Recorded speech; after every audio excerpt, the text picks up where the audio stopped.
everyone, and welcome to another episode of JKL Media Reviews, where we are talking about Severance Season 2. Today, we are going to be talking about episode 7, Chikhai Bardo. I'm saying that. Yep. I know they say it in the episode. I just rewatched it. Now I can't remember how they said it. But anyway, that's immaterial. I am joined today by my lovely co-hosts, Jesse and Lou. Hi, everybody. Hello. Hello. And Brian. Hi, Brian. Welcome back. Hi, thanks. I feel like on SNL when they have like the cast and they say and featuring so and so. There you go. Yeah. Special That's right. guest. So Yes. again, I appreciate you having me on. Not a No problem. problem. That's right. And I fear that this might be a long episode, so strap in, you guys. Sure, it will be. Normally, we do 2 episodes every Sunday. We usually do Babylon 5, and then we would do a one-off, whether it's the English or Watchmen or Stagecoach or just whatever we were Yeah. covering. And we decided, hey, let's just take a break and we'll just do one episode so that we won't have as much time on Sunday. And instead, it was really wise because we have been spending about the same amount of time recording Talking about just Severance. Yeah, we debated on doing Hill House. The Haunting of Hill House is our second episode every Sunday, but that's been put on the back burner for now. At least for the next 3 weeks. We only have three That's more right. episodes to go. Yeah, we love talking about the Finnegan series, so we'll go back to that in a little bit. But today, as I said, we're talking about season 2, episode 7, Chikhai Bardo. And boy, it's a doozy. We get a lot of backstory and a lot of present story in this episode. And I usually don't like things with excessive flashbacks, but in this case, this was a superlative episode. I want to hear how you guys feel about it and your quick thoughts. Let's start with Brian. Oh, thanks. It's funny because just last night I was talking to my wife and we're talking about the books we're reading and what we're going to read. And I'm like, I'm going to pick up a book I've had on my shelf for a while. And I started reading it, but I was reading something else at the time and I got postponed. And that is Lincoln in the Bardo, which is an amazing, it's by an amazing author who has George Saunders, who has great short stories and he's just amazing. And we're like, so what is Bardo again? And I was like, it's between life and death. And Yep. and I honestly did not even realize that was the title of this episode until you mentioned it, because I sometimes just skim through and just click next and play what the Or episode is. show it. So I'm like, oh, that's freaky. And then it just all somehow clicks and makes sense. Yeah. It is very much that interstitial area between life and death in a way between this character. And I just want to echo what you said about the flashbacks. I think they can sometimes be things that are almost like a filler or a huge exposition dump or sometimes cloying. And this almost got to that for me where things were just like so idyllic for them for a long time. But I really found that they found a good balance to bring in that flashback element, but also then jump into a character. And we'll get to that, but I just found that to be really well done. Okay, Lou, how about you? I don't think I've seen a more sad yet beautiful episode in my life. I think this is a masterpiece. If this doesn't get nominated for some technical and artistic awards, I think that the cinematographer who turned into director for this episode did an amazing job. I think some of the transitional shots in this episode were just amazing, just mind-blowing. I really love the one with the Gemma being led back down the corridor and it's superimposed over the back of Mark's head. Just fantastic. There's just so much crammed into this episode, and yeah, we'll get into it, but the flashbacks served an alternate purpose in that they filled out what was going on with Lumen as well. And Yep. man, was Robbie Benson ever creepy. Okay, how about you, Jesse?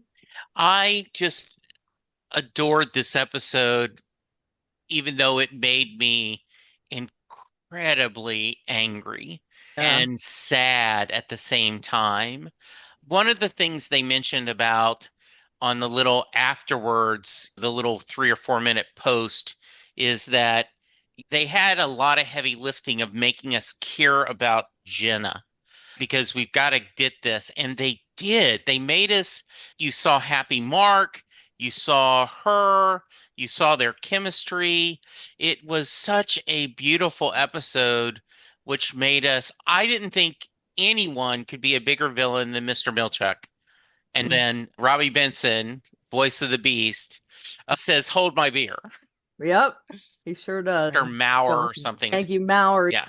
At least in the real world. Yeah. I believe that's his name. She calls him that when they have their conversation that is Lumen cryptic, as usual. So she goes into these rooms and they all have to do with water, the names on them, which has been a theme running through these episodes. They are all names of projects that the MDR team has been working on. So in some way, they are contributing to whatever's happening with Gemma in those rooms, which is interesting, I think. I believe it has a lot to do with what Dr. Maurer said to her. It's a no-brainer. That's what it is. He said that Mark would benefit from the world that she is creating and the birthing, whatever. The world will see you again. You will see the world again. My theory is that is the title of this episode has to do with that moment that is in between life and death. Religions have theorized that in this moment, it's that moment where people say they see their lives flash before their eyes. So I think what they're doing is they're prepping this room so that someone can be severed in the moment that they die. They have cancer or whatever. So when it looks like they're going to die, they go into this room and that's where all of their trauma and their life ends. And I believe what he's saying is this research is going to be so groundbreaking that the world is going to hear of what she did. Whatever it is they're doing is going to be made public. And in her death will be this great experiment and results where someone can be severed in order to avoid trauma, pain, whatever. So what do you guys think about that moment? How about you, Lou? I haven't really put too much thought into that yet, actually. But the first thing that springs to mind is I think that they might be looking at a way to transfer somebody's conscience from one body to another in the death rebirth scene. So obviously, the Egan family would love to be able to extend their life. So maybe they're looking at that aspect of it because this death rebirth thing, I can't off the top of my head see anything possible beneficial for Mark and Gemma or anybody else. So why would Lumen be expending this much energy in trying to do this, the whole severance thing? And maybe that's what their ultimate goal is, to be able to transfer consciousness from one body to another. Life. So that's a theory also that's been going around on the internet. Oh, cool. That Mark is actually doing something so that when Gemma goes into that room, her soul will be rebuilt so that it can be put in another body and her body will. That's a theory. How about you, Jesse?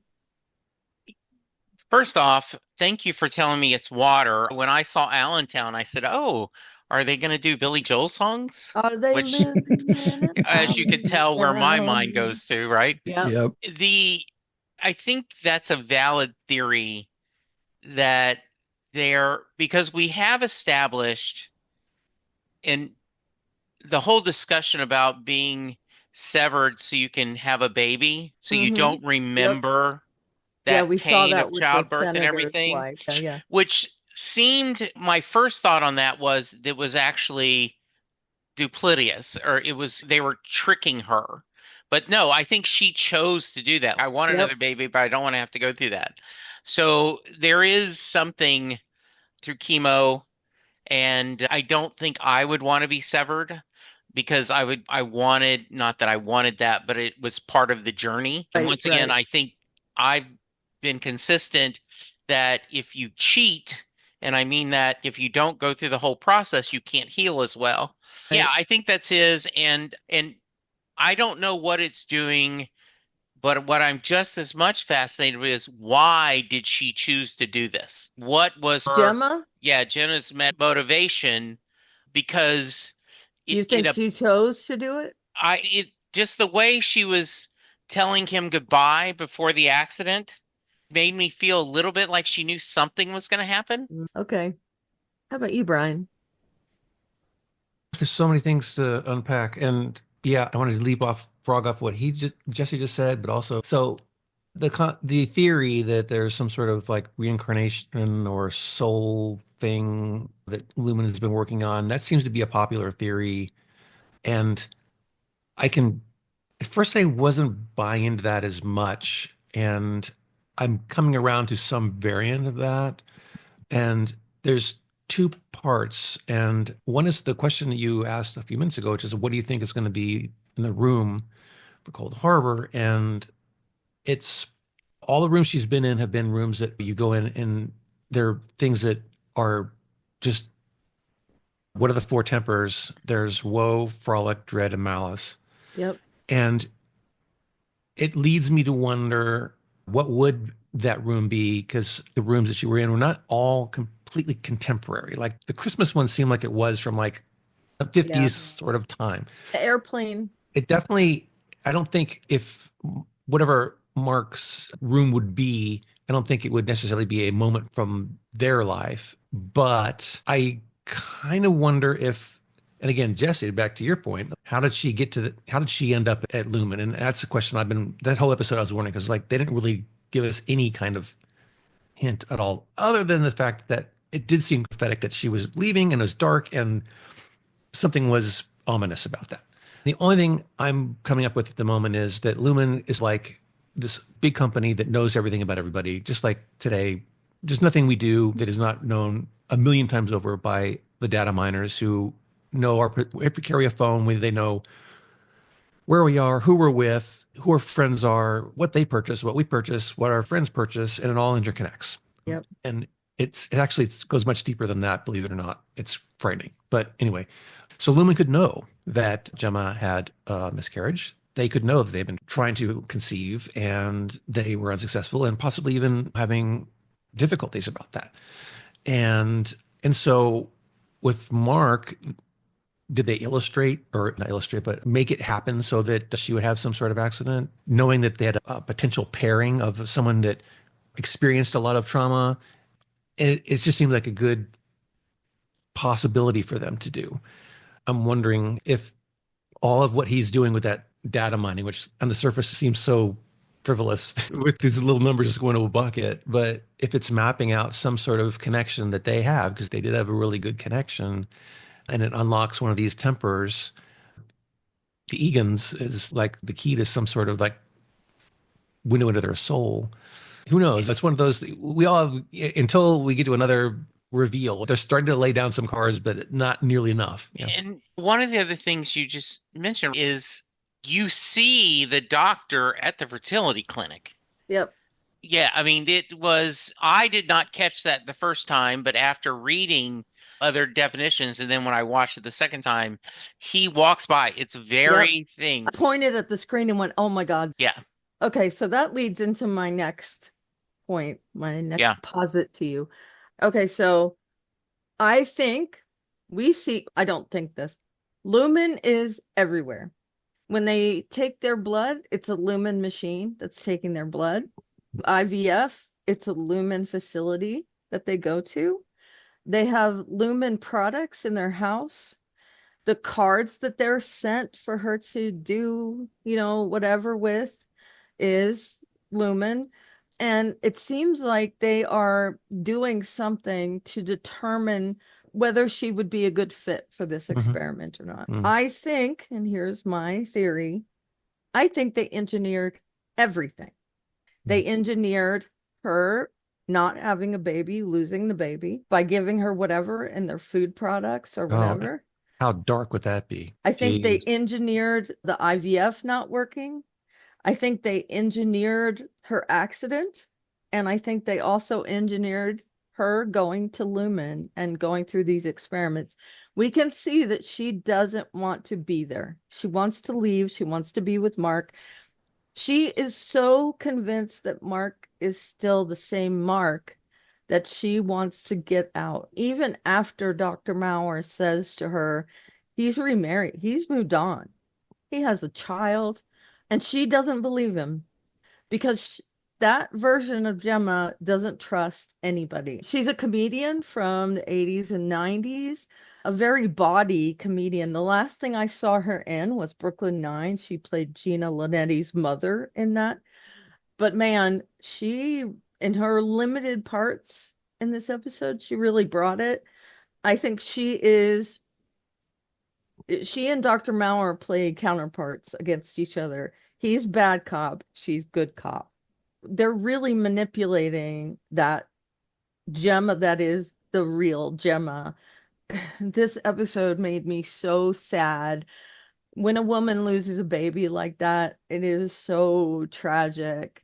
And while Mark can sympathize, he won't ever know how tragic that is. She goes through that alone, no matter what.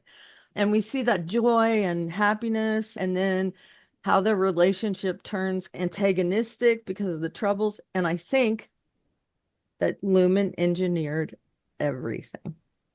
So, with that being said, I'm not trying to sway anybody. I want to know what your actual theories are on that, on how involved Lumen is in what happened to her and Mark.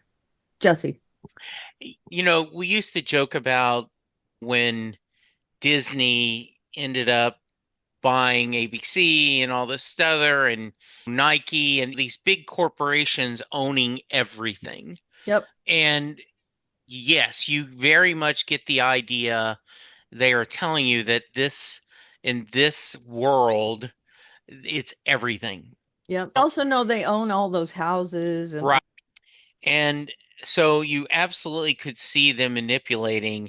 And this is joke for the longest time where Apple was not just a product, it was a religion to some people. I have to have the new Apple Watch. I have to have immediately the new Apple phone. Jobs being their Jesus or God or whatever. Lumen is a religion to people. Yep. Doing that on purpose. Yeah, we get the feeling, right, that they have schools for young people. We get that impression. So, yeah, I absolutely believe that they could have manipulated this around them. To see Mark with fighting through his grief and everything was just heartbreaking. And once again, made me fall in love with that song. That song is just brilliant. Yeah. I didn't like the slowed down version in this episode, but yeah, the song is great. And they played it in the correct tempo in the Christmas scene, which again makes me sad, but yeah, because I'll be seeing you, and hopefully that's what happens with Gemma and Mark. Yeah. And the actress who plays Jenna, she said that the Christmas tree, Mark and her Christmas tree, and the tree in the room was exactly the same tree. Exactly. And the writers would neither confirm nor deny that. I think it was same tinsel. But it looked like the same tree. It looked like to her, and they would not confirm or deny that. Okay, Lou, how about you? I was pondering that same question myself. How involved was Lumen in engineering their eventual severance of Gemma and Mark? We still don't know. With Mark, we were led to believe that it was because he couldn't deal with the loss of his wife, but maybe that's an implanted memory. I don't know. So I wouldn't be surprised if both of them were. I don't know if Gemma did it voluntarily or if she was kidnapped. I'm not sure on that point. I'm also not totally sold on the fact that Lumen engineered her miscarriage, but I wouldn't be surprised if they had done so because they are so pervasive in the world. Their logo is everywhere. So yeah, I think what this episode really did was like coming into it, we already knew that Lumen was not a good company, but this just brings it to a whole nother level of how insipid they are. And It's going to be interesting. And what I love about the show, because I have no idea where they're going in the next 3 episodes. I guess we know they're going to Cold Harbor. Sure. That's the first time we've really had like in this one, we have the Cold Harbor.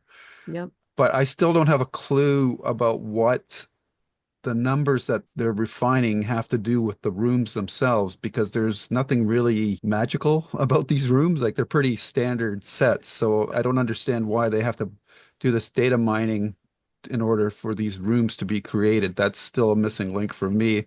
If you guys have theories on that, I'd be glad, most happy to hear them. Senator Bernhardt, I think she was channeling Louise Fletcher from One Flew Over the Cuckoo's Nest. Yeah. Nurse Yeah. Ratched was the first thing that came to my mind when I saw her. A very down low Nurse Ratched. Yeah. And Robbie Benson, to me, I don't know if you video game player, PC game players out there, he reminded me of the G-Man from, has that same cadence in his voice and everything. And so I thought that was interesting as well. And yeah, I think the other thing that was interesting, we see that Mark has a kind of a blind spot when it comes to other people's feelings, because he got a little impatient with Gemma after a certain point when they were trying to do the IVF stuff. And the other thing I'll point out is that the cards that she was showing Mark were the same ones that Dylan found. So that's my random collection of facts. Awesome. Yeah, I think they gather a lot of stuff from the chip in their head. And that might be where the numbers are coming from. But what are they doing with it? We don't know yet. Okay. I thought you were leading to No, that it's definitely something that could come from whatever data they're getting from that chip in their head. Because I know that Mark said that it seems like they're trying to mine numbers that invoke feelings of fear, and all the rooms that Right. she's been in are testing her ability to handle fear in one degree or another. Yep. I think that they're doing that I think the fear thing is they're trying to see if they can break the barriers between personalities, is what Yep. I think they're trying to think so, test too. there. My understanding from this episode is that Gemma has at least 6, 7 different personalities, because each one doesn't know what the other one's feeling. Yep. At least that's how I took it. We'll see. She asked how many rooms, and they said 6. To So it'd make the argument like if every room is a different. And my original thought was they're experimenting how often can someone go through being a severed person. But I think it's more than that. But that was my first thought, was that. And the idea, it's fascinating. She has to get dressed, the different time periods, the different clothes, and God, and Robbie Benson is so creepy. What room feared you the most? Talking about her hand being tired and her mouth. And it's always Christmas. It's always the dentist. It is that that of the fear of you wake up and you're in a plane with incredibly bad turbulence. You wake up, you're in a plane with incredible turbulence. It's just creepy as crap. Yeah, no time has passed for you. Yeah. When you go into the dentist room. Yeah. Okay, Brian, how about you? So many things.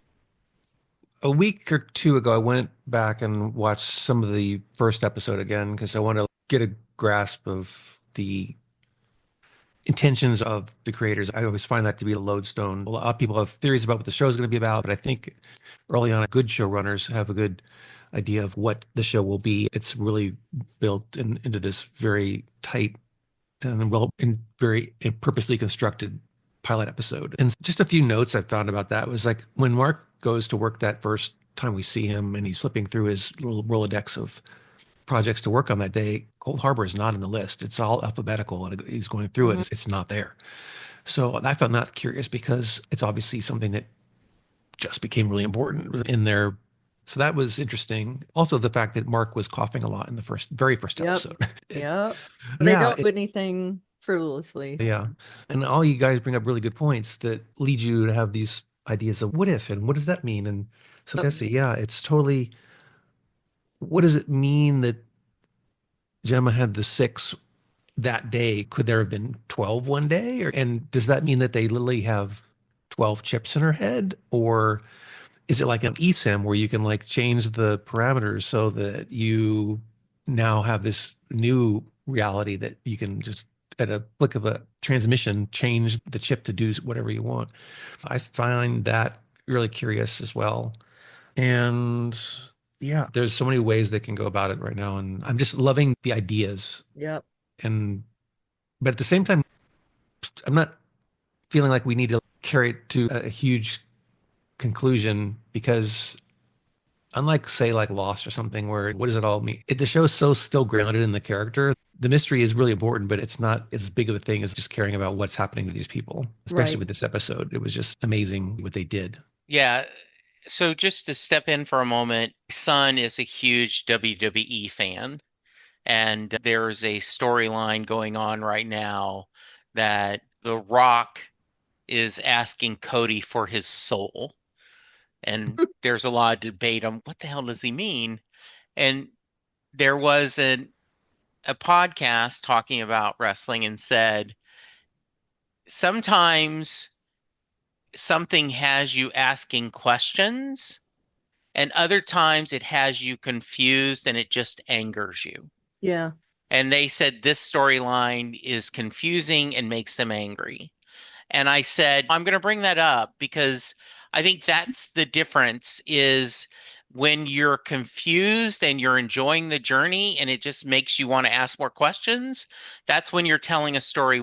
When Yeah. you're just confused and it ticks you off, Mhm. and I think the character is the point, as you said really well, Brian, because we care about the characters and their flaw. I think you're right that Mark at times can be a little not aware, but it is fascinating. And I also love the scenes where they were at dinner and that he didn't always I mean, he always had a little bit of Rickon.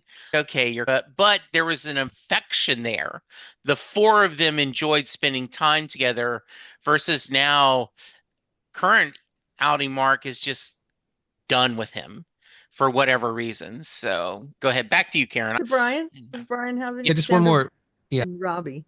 yeah. Just one more thing about the chips Sure. and the numbers and all that is, again, there could be any explanations because at this point, all avenues are open. But if they are able to have a chip in you and they can remotely, obviously they can remotely trigger it because they've shown that they can do that. And may possibly that could mean that, have we seen this episode? Maybe that means one chip could mean multiple personalities and they can do it remotely. So maybe if a refinement worker is sitting at their little terminal and they're looking at numbers, if Lumen could subtly give them an image of something from their past, it's all subliminal. Maybe they don't even realize it. Maybe Mark's sitting there and they're feeding him an image of something and he translates that into numbers. The world becomes binary. And I don't know, that's just something that I had considered before, that the chip did more than just blocking off two different parts of you, that it actually could like insidiously influence parts of you, which is also Sure. very dangerous. How about Sandra and Robbie? What did you think of their performances? Oh, it was great. It's amazing to me that they have so many that are amazing, and that it's like the Lumen people are all weird and they're all gruff and uncaring, Yep. but they're also at the same time they're independent character wise, and I just love it. I think hats off to the writers, hats off to the performers, the actors. They did it. That's a tough thing to do, just to have people that, especially on the Lumen side, who could be just so of a block, just one kind of type. Yep. And even within them, there's ranges of them. And so, yeah, they can continue just to find ways to add new characters that maybe you don't love them, you appreciate them just for what they are. Each Lumen character has their own thing, but they all speak the same language. They talk in circles a lot. There are people in positions of power that do that in real life, that talk in circles. They never give you a straight answer.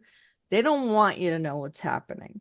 They definitely have things that are going on in the world that they control that they don't want anyone to know about. We saw that last season where the people were having this press conference and they were talking in circles there. Helly had started that whole thing. When she was in the overtime contingency, she was like a normal person, but Then we get the Lumen speak when she goes back to Helena, sorry. So I feel like they're all, except for what is it, fetid moppet or whatever the Kier dude says to her father.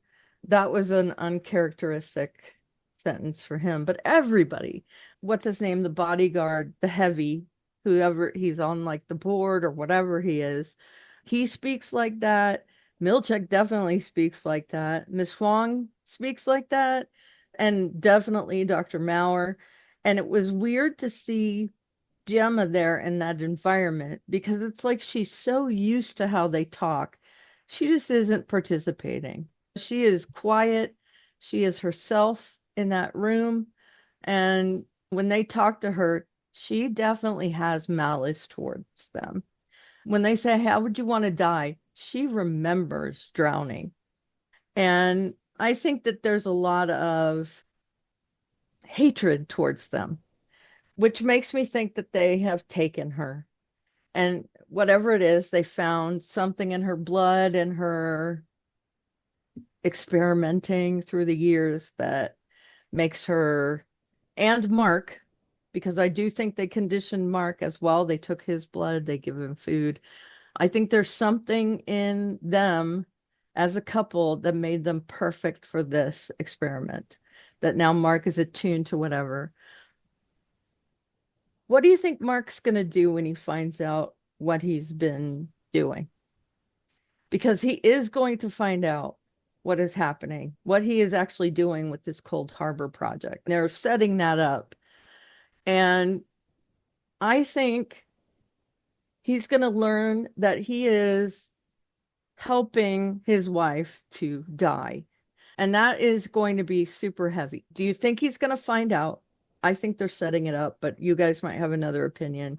And when he does, if he does, how is that going to happen? He's already upset and wanting to find Gemma. What do you think that's going to do to his psyche?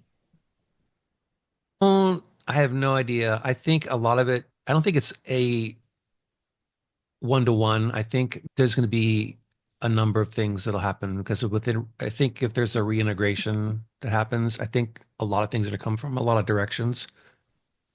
And I think he will be dealing with understanding not only the confirmation that she's alive and the project he's been working on, the relationship he's developed with Helly, and yeah, good luck to, I forget his name, the actor that plays him, because Yeah.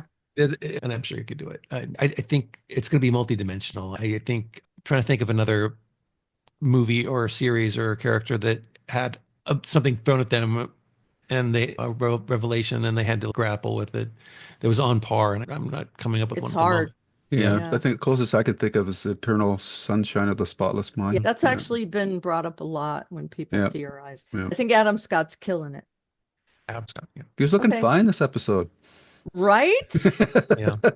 That's the Adam Scott I know and love. Yeah. It's funny because he's obviously a good looking, healthy guy in real life. And for most of this series, he does look kind of like beaten down. And you're like Yep. wondering, wow, is Adam Scott okay?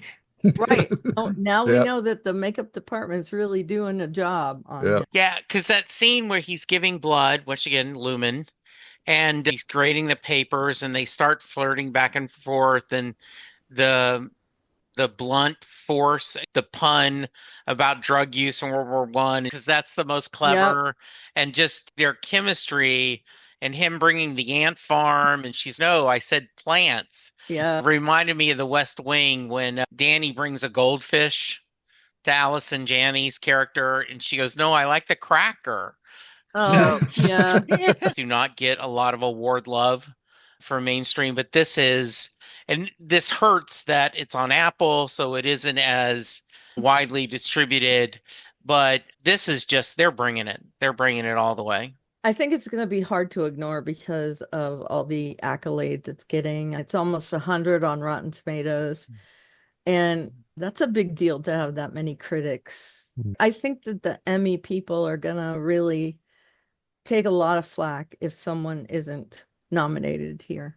Okay. I think how Mark handles the revelation when he finds out what's going on with Cold Harbor is totally going to be impacted by his feelings for Helly and for Gemma. This is an impossible situation for somebody to be in love with two people at the same time. And how do you act rationally? Like, how can you make a reasoned judgment on anything when you're in the middle of such a mess and personal relationships? I just don't see how he's going to navigate that. And like, I'd throw that question back to you. What do you guys think about this triangle? Do you want him to go to Gemma, or do you want him to go to Helly, or what is everybody feeling about those relationships? I think that is a really good point, Lou, because earlier in the season, or maybe last season, I was thinking the way the show could be, quote, happy ending and whatever, is that Indy Mark maybe reintegrates with Outie Mark, and then Helly becomes the dominant and Helena is kicked out.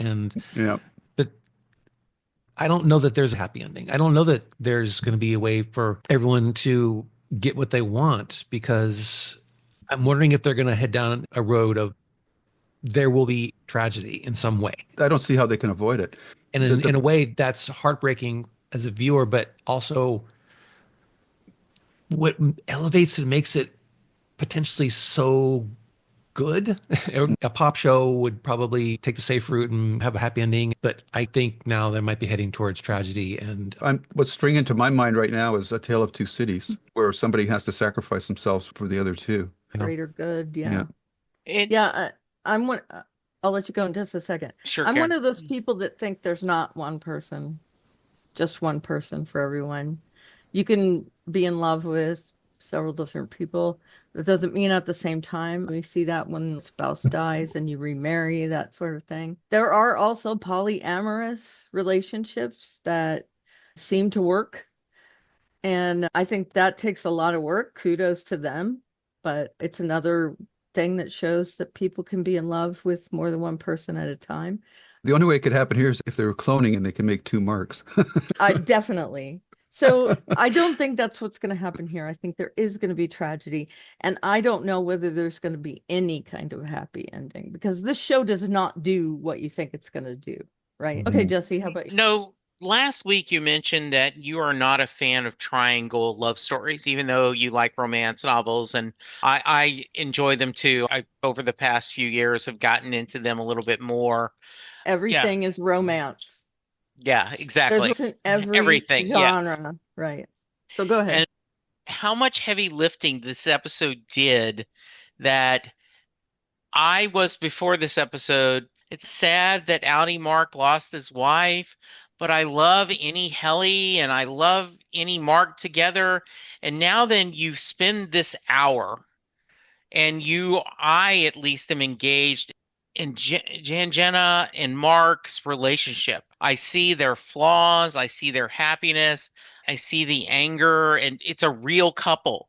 And I'm engaged with it, and I'm pulling for them. And now you go, okay, how do you get a happy ending? And I don't think you can. I think what we can hope for is a satisfying ending. This show is so brilliant that 2 or 3 episodes we were the goat people and we've got nothing else out of him. And I have not once felt, hey, when do you go back and show that? I don't care. Anything. Because I'm like, at the end of the hour, I'm like, damn, that was a great story. Yeah.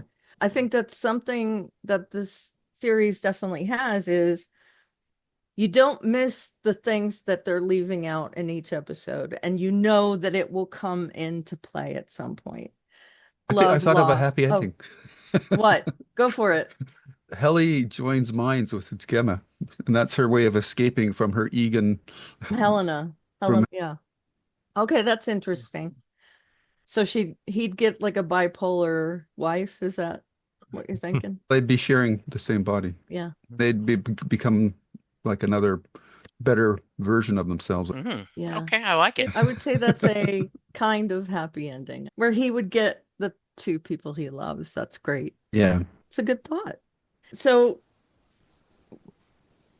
I was saying I loved Lost. And like I've said before, I played like the ARG for Lost, where I went to a mall and I got candy bars that were in the show and all this stuff. So I was really into Lost, and I was on all the message boards and everything. Those are the days. Right? Yeah. So I'm not doing that with Severance, but I am going down rabbit holes with Severance. And I love that I am trying to just absorb all the information I can about the show. And I think that with Lost, I didn't care what the ending was. I thought the finale was fine. Just it was each episode as it went. For this, I don't care, but in a different way, because I know they're going to give me what I want or something that will be satisfying in the end, because they have proven that with every single episode. And I love that. And I think everybody in this show is amazing. John Turturro and John Noble and all those really esteemed actors have done some great stuff. But even in that short little role that John Noble had, that was one of the best things I've ever seen him do. In Fringe, he was amazing. Yeah. If you haven't seen Fringe, you got to watch Fringe. Exactly. Walter Severance. Bishop, he's Yeah. amazing. And John Turturro is so good in this. They're talking about Emmy consideration for him as well. And if nobody gets nominated for this, I'm gonna write letters, I think. Well, I think the actor that played Gemma is going to get a nod. Yeah, I can. Yeah. Yeah. And we talked about when we did our preview episode that I remembered her from Dollhouse, right? Oh, yeah, yeah. Yep. And there are some. Just slightly.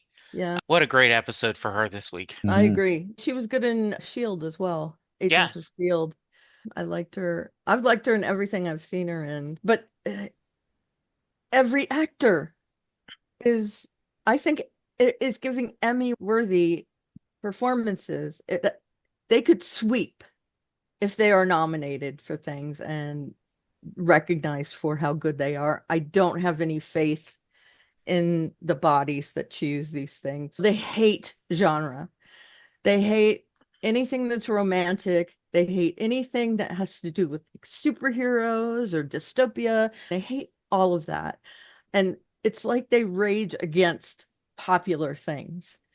I don't have a lot of, I'm sorry that I'm getting off on this tangent, but I think that all of these performances are Emmy worthy, in my opinion. Anyone who has any kind of performance in this, I don't think Robbie Benson is, although he is really inhabiting that character, but there are other characters that have had similar time on the show, and I think, man, they're amazing, and it blows me away how great it is.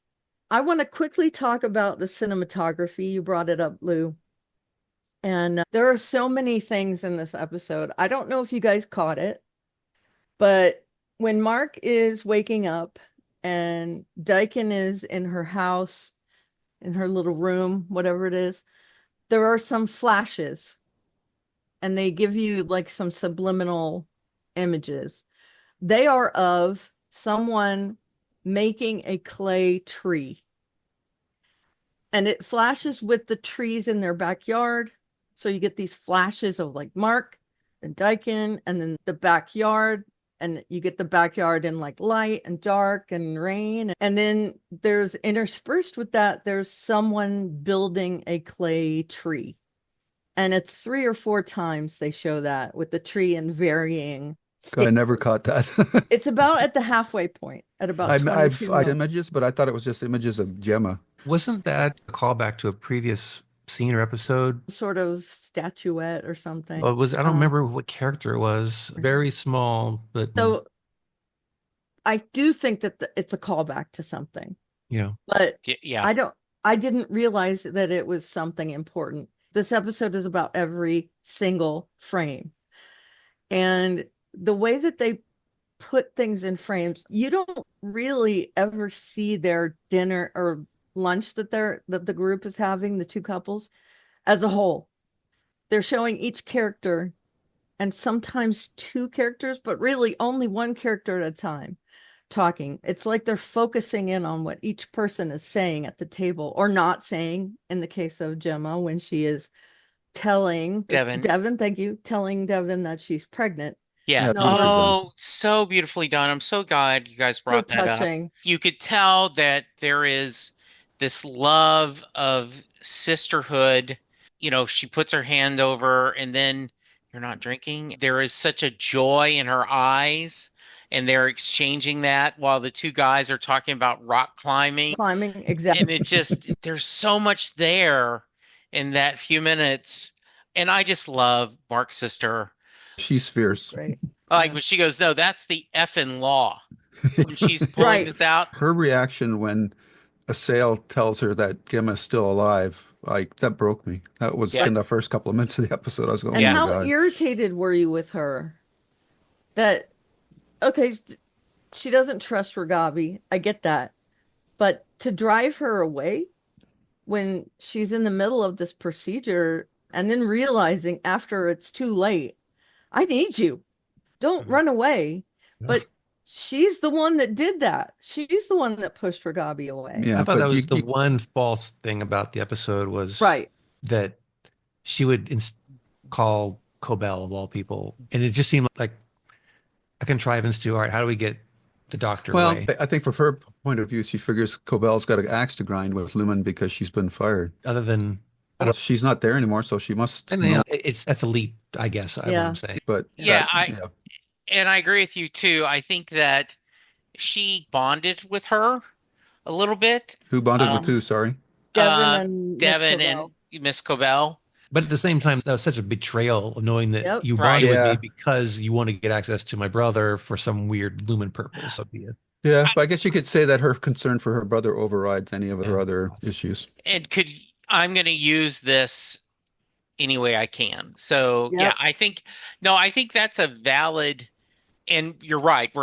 I'm trying to rewrite, and as Lou often says, if it's not on screen, and I think that's a valid, it just, for me, it was okay because she's more concerned about Mark. But I think that's a fair get.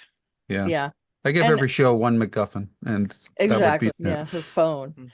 or a duff. Yeah. I do think that there is a certain amount of conditioning that Lumen does throughout your life because they're everywhere. And so while she doesn't trust Lumen and she's trying to find things, what's going on in there, there's still this kind of, okay, she was part of Lumen, but I can forgive that because, and again, you have to read into it. So that means it's not the best thing ever. I was so mad at her in that how she was attacking Ragabi, and she knows that Mark is doing everything he can to reintegrate, to get his memories back, to figure out where Gemma is. Yeah, this is extreme, but Ragabi is telling her he's gonna wake up. And I get it. She sees her brother there in a coma or whatever, and she panics and she ends up doing something that she's definitely gonna regret, I think. And we already had a way to reintegrate Miss Cobell if she's working with Irving. Has to be someone we already know. My theory was that he was calling Gemma, not knowing it was Gemma, Mark's wife. But obviously that's not the case because Gemma is underground. Receiving phone calls at the moment. For sure. But to get back to, Karen, your ideas about visuals of the episode, and there's so much to appreciate because in ways this was such a like mirror universe type of situation, whereas most of the Lumen offices that we've seen have been, the Severance floor has been like this really bright white thing, and so many, as we mentioned many times, these shots with like reflections and the dual sides of people with their mirrors and whatnot. And this episode was just lacking of that in such a degree. It was very dark, black many times.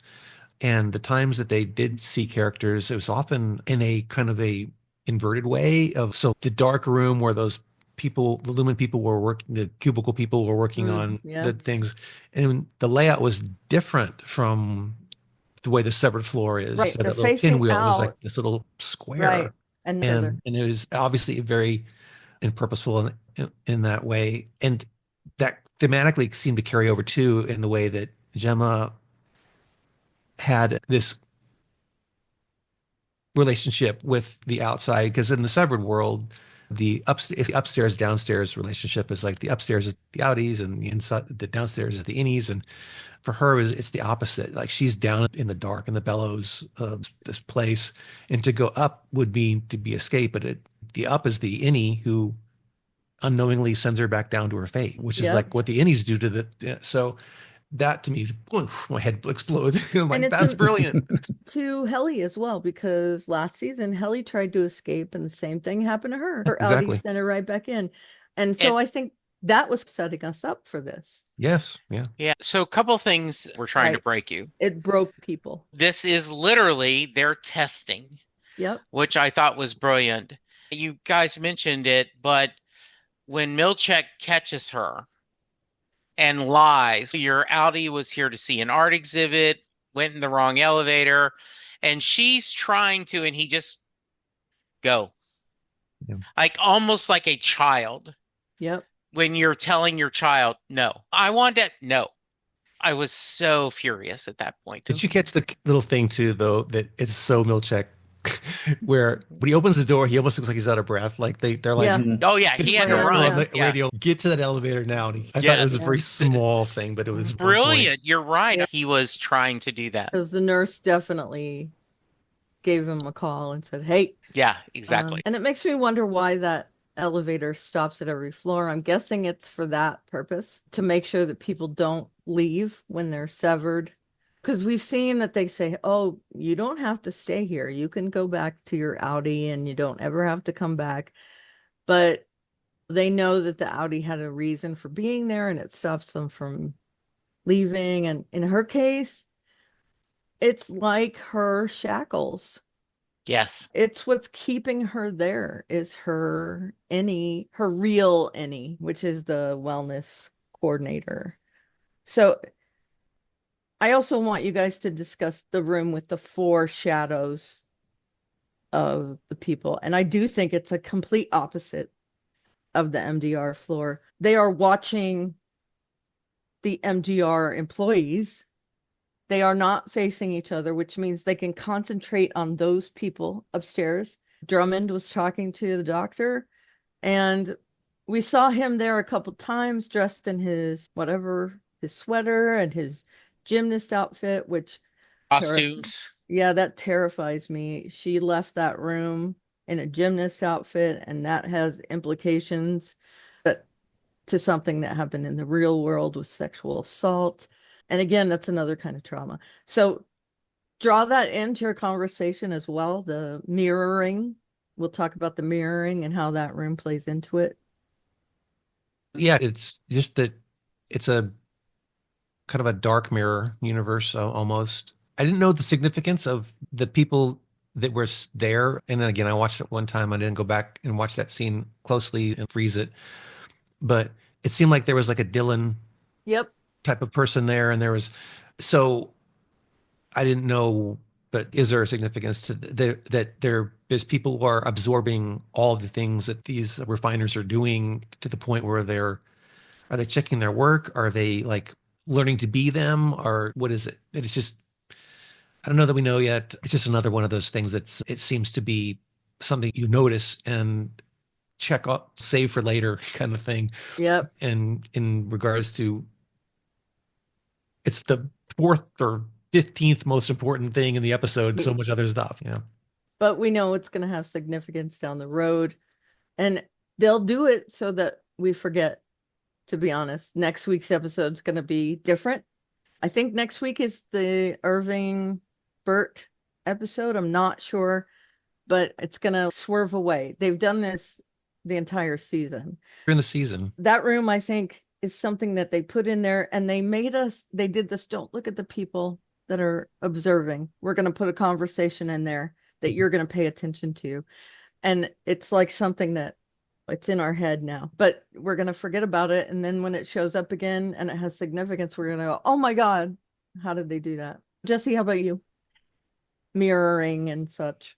Yeah, I loved the idea because I did go, wait a minute, that looks like a Dylan. That looks like it. And the way they film this, where it's flashing, right? Yep. Where you almost stop motion was like, wow, what's going on? And So I was really amazed that, okay, where are we going with that? And once again, this guy is everywhere. I've asked, who is this guy? He looks like an enforcer, but he absolutely has to have more power. The way he can talk to Helena. Performance review too. So Yeah. I do wonder, is this what are they trying to accomplish? Because this seems like a very inefficient method of a human watching another human, right? One on one, not a QA team that watches or doing this. So I am really confused. And I love the idea that they're saying Mark's stuck at, I think it was, yeah. something like that. So I have no idea where we're trying to go. Yeah, and I think, did they tell Gemma to stand behind Mark when she was there to observe Helly? Because now they can get a shot of both of them together in the scene. Yeah. The reverse Mark, I guess. What are we gonna call them? He Yeah. looked more different than the other. Mhm. Dylan Mhm. looked like Yeah. Dylan. And I think that kind of is putting in our head that Mark is special and different and all Yeah. that. Okay, Lou, what about you? I like Brian's suggestion that maybe they're being imprinted because they did speed up segments with them and then they look more like just insects doing rote work, like drone work. So I think they were being imprinted, is my take. I find it interesting that their desks faced away from each other, where on the floor above they're facing towards each other. Hmm. So there's obviously, again, there's just so much in the show that you just don't know what to glue onto and what to ignore. But maybe that was just a stylistic choice, or maybe there's some sort of significance to the fact that they don't face each other. Maybe they don't want them to be distracted by the other people. I don't know. They can't Yeah, see anything in the background. It's all white. yeah. So that's interesting. And I just want to go off of that and bring up another point is that there's a technique in writing fiction where you have to repeat a story point several times to make sure that the audience is getting that this is important. Usually three times is the number of times that you do that. And we see that with the concept of love, because we have the I love you too is spoken three times throughout the episode, and each time it means a different thing. The last one with Mauer and Gemma, where she says it in the most disdainful way she can. That was good. And then you have the other one with Mark not really being there for Gemma, and she has to start to repeat it before he jumps back in and says it. The other thing that the episode repeated was heartbreak. We had three instances. There may be more, but the three that jumped out to me were the one I mentioned with Devon crying when she found out about Gemma being alive, the miscarriage scene in the shower, and then, of course, the last one with the elevator where Gemma thinks she's going to get away, and she gets in the elevator and she transfers to become Miss Casey. And you're just Yeah. like, you're just watching that transfer and you going, oh, she's not going to make it. So that was really heartbreaking. And the other transitional shot that I really loved was the Mark looking out towards the police on the left side of the screen and Gemma sliding down on the floor outside the elevator door, and then Mark's face fading away as she's. Yep. It's just beautiful Brilliant. imagery, saying everything that you need to know without spoken words. So just really great stuff there. Yeah, and it showed the difference, I think, in how people experience grief because they don't follow through with Mark. He is getting this thought in his head when the police are there. He knows that something has happened to Gemma, but we don't see the ending of that. We don't see him opening the door and talking to them. They have stopped that, but we see what happens to each person otherwise. We see Devon learning about Gemma and we see the outcome of that. And we get that mirror with Gemma where she slides down the wall in the shower and Mark comes to comfort her. And then when she slides down the wall in the elevator at the end of the episode, and the nurse comes to comfort her, but we know that there's a huge difference in each scene. And I think her devastation is probably on par, but it's so different. And I just love that they mirror from conversations we've had before. I love when shows mirror two storylines. And while this was actually one storyline, it was also mirroring certain things in the episode, and also opposite mirroring, which is not a term, but with the room below the MDR facility, everything's black. We actually do see that black dark hallway leading to the elevator that Irving has been drawing on the testing floor. We get also the doctor whistling or singing whatever, like he did in Yeah. the other episode. He's just gross. I'm sorry. I appreciate the writing for his character. I think they've done a great job. I hate him. And I do think that's what they're giving us. We Yeah. know he is doing horrible things to Gemma. And we also know And that he's in love with her. yeah, You're going to have to give her up. Drummond says, didn't she try to break your fingers? I had right. to laugh. Yeah. Yeah. Yeah. And then things happen in Yeah. marriage. He's married to her in one of the scenarios, and he's doing just awful things to her in each room. And I really hate that she knows that something bad is happening in the rooms, but she can't do anything about it. She's completely powerless. I loved when she broke the chair over his head and tried to Oh, escape. I thought that was great. I almost went, while he's and it just shows that she believes that Mark is still in love with her.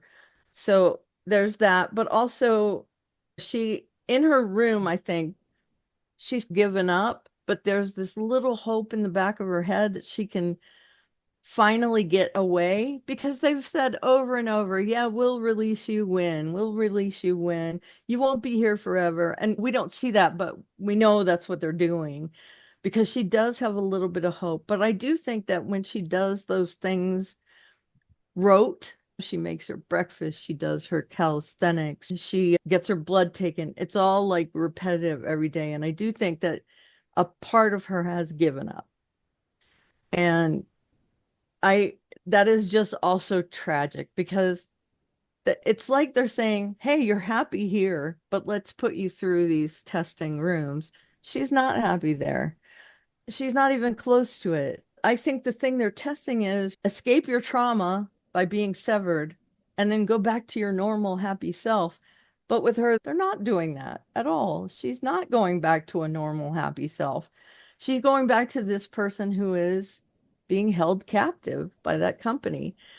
And I also think that's an allegory for what's happening for any severed employee. Again, we've seen that with Helly when she tries to escape, that they are being held hostage. They're doing something there while they're severed that is not enjoyable. If they had a choice, they'd probably stay as an outie at some point. We've seen that with Irving, with Petey, with Bert. So at some point they do get dissatisfied and they want to leave, but there's trouble with that as well with Petey. That was something that psychologically scarred him, and he tried to unsever himself, reintegrate.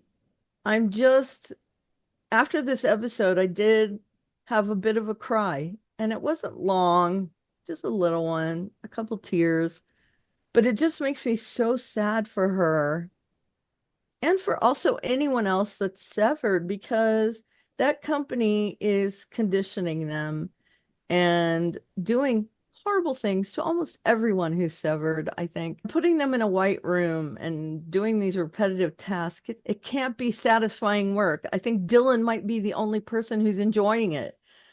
He's a success there and he keeps getting these perks, but I do think he's becoming dissatisfied because of meeting with his wife in the family room.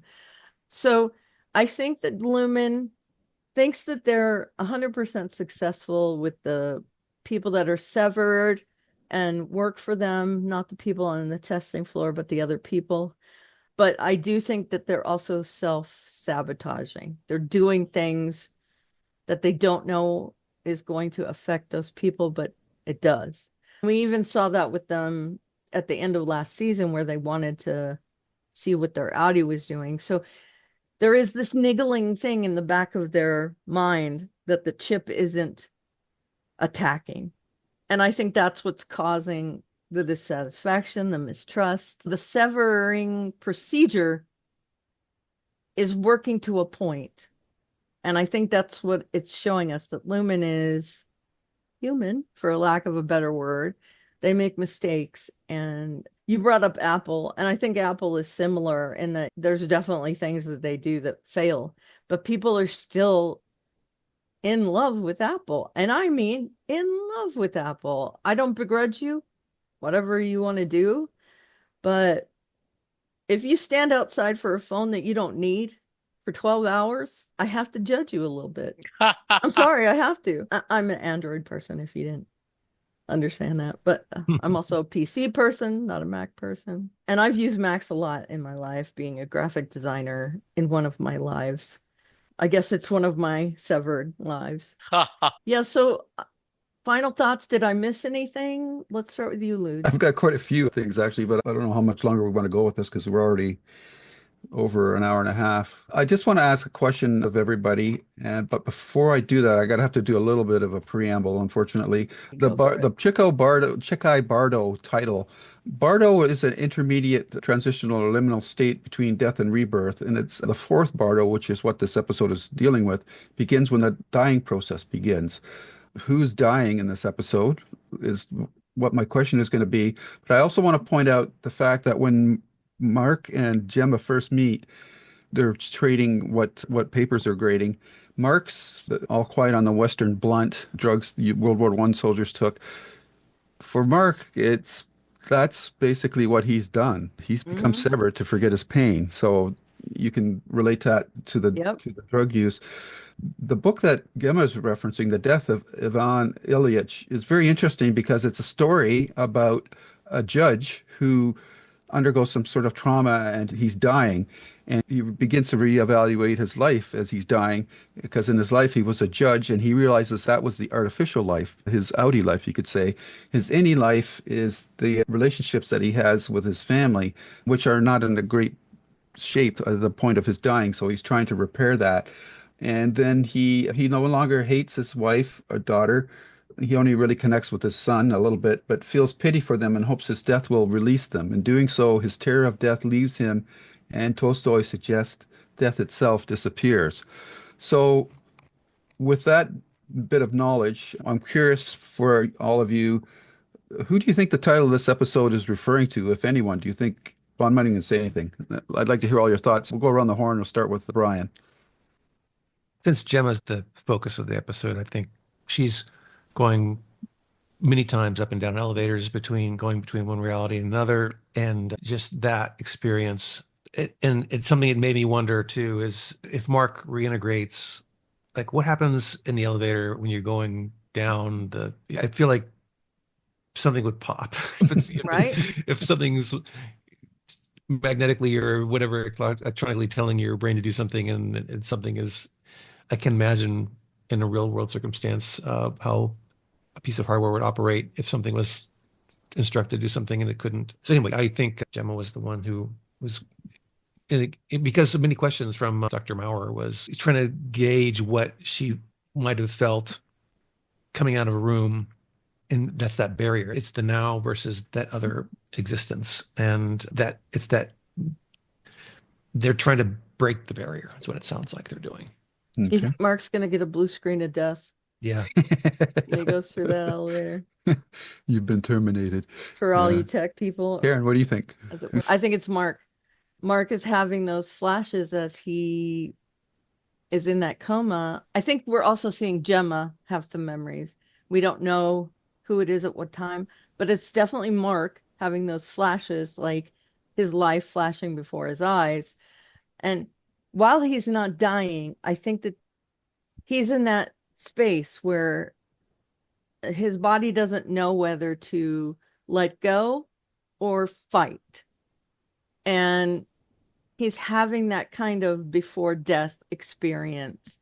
And I do think that, but I also think it's multifolded, that again, they're mirroring. So Gemma will also apply to that, because this is her, when they're testing, I think this is her moment before death, but it's just extended. So I think it could be anyone, everyone. So what I was going to say to your question, who is it referring to? Fair enough. Jesse.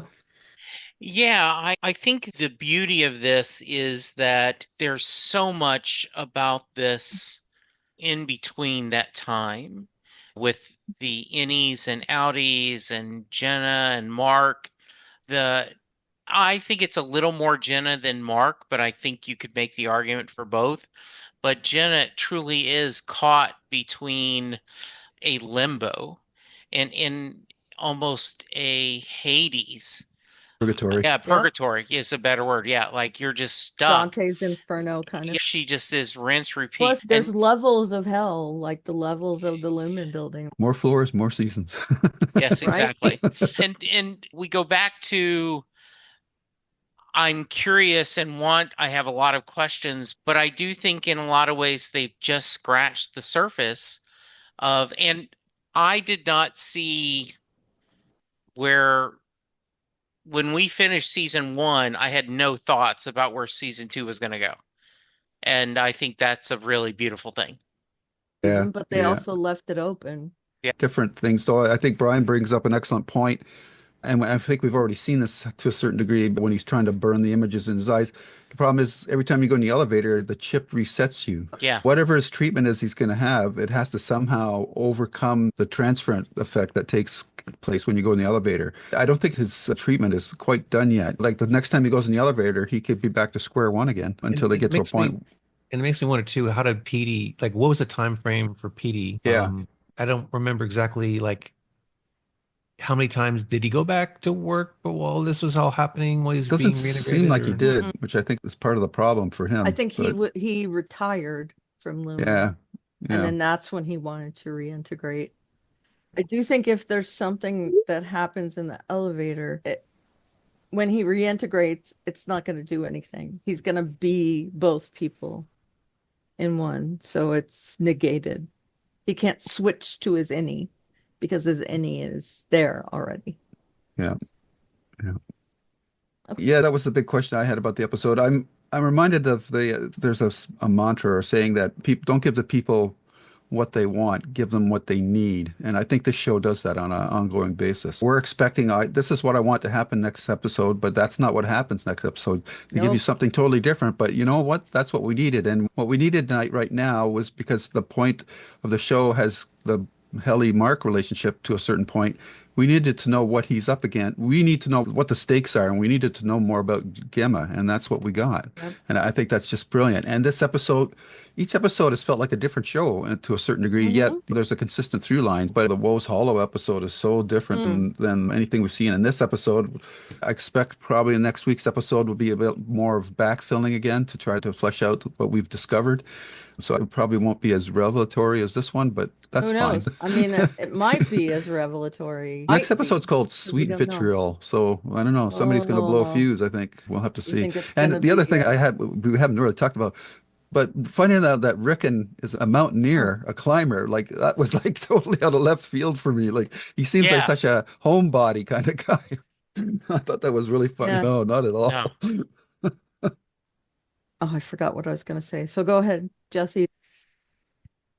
Yeah, I just have loved discussing this and the acting, writing, and you guys mentioned this, and I just think it's willing. This was a beautifully filmed episode. Yeah. The scenes where you have the flashback of them like in the garden and all this, the happiness, everything, I thought it was really well done. And I enjoyed spending time with this. Yeah. Yeah, Definitely. a debut for her too. Wow. Yeah. Yeah, I would give this a 10. I think Yeah. same for me. Yeah. Yeah. Okay. Yeah, I would give it an A plus. In the olden days of my podcast, we had a grading scale like that, and I was always the toughest one because I always thought you can't always have A's all the A time. 10. Yeah, is no, a- you Yeah. can't. But yeah, There's this no one was such thing as a definitely- perfect episode.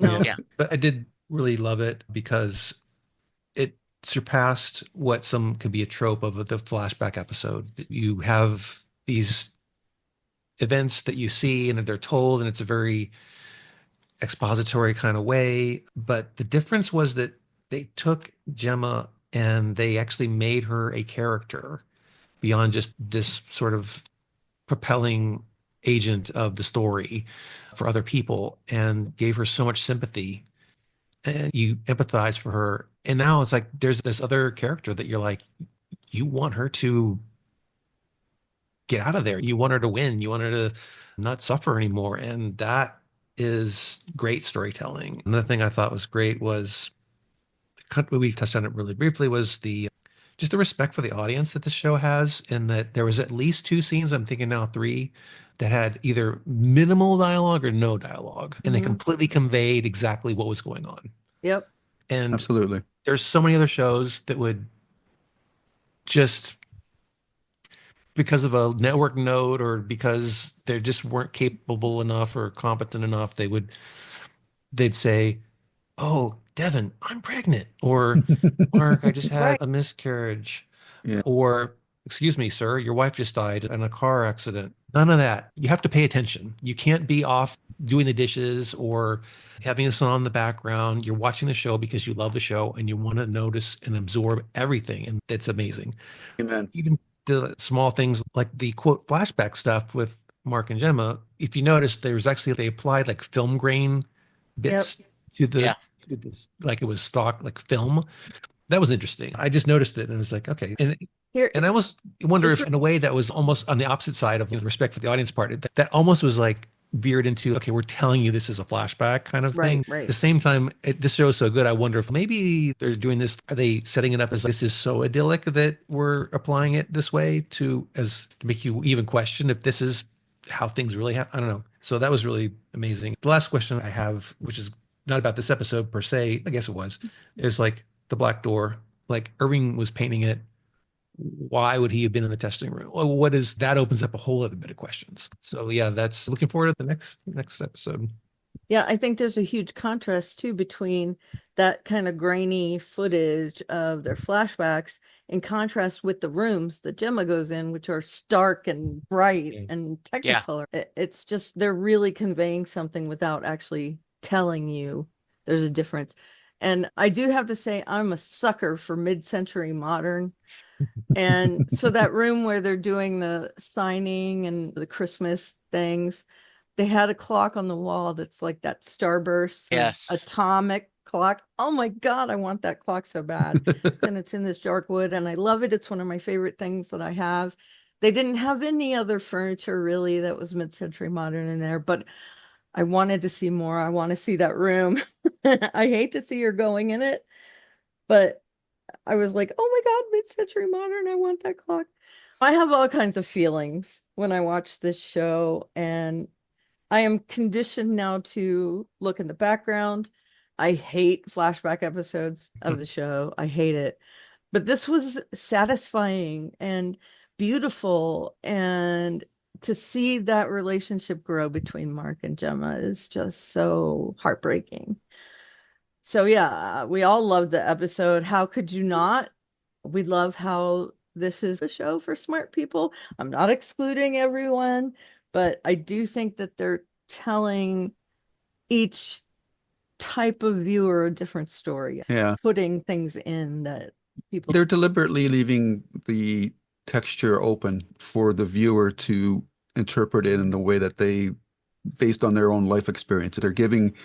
They're letting the show breathe in the viewers' minds, which is Yep. the best art. Now, the easiest example I can think of that is if we knew why Mona Lisa was smiling, that painting wouldn't be as famous as it was today. But Exactly. we don't know why, and everybody has a different interpretation of why she's smiling. And that's Right. what the best art does.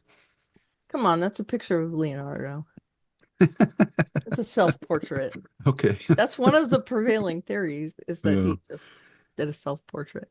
Uh, Okay, so I think that's everything, unless you guys pipe up. We all give it a 10, I think. whatever Yeah. number you want to put on a masterpiece, that's up Right. to you. And I think almost I every think episode technically this and season acting wise, just yeah, oh, I yeah. agree. I love whatever song they put over the And who doesn't like a tape player?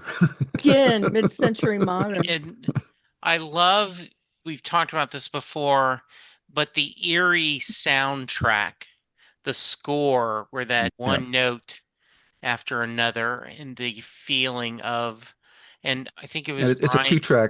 two-track thing, Yeah, right? and the other, as I think a couple of you guys mentioned it, the the comparison of the stark white,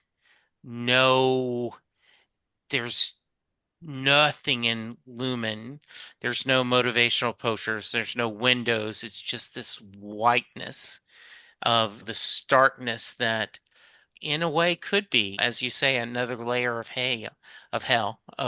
So yeah, Definitely. purgatory. Yeah, perfect. Purgatory. Yeah, it's crazy. All right, I think that's going to be it for us. I'm going to say that you can send us feedback at jklmediareviews@gmail.com. I think that's it.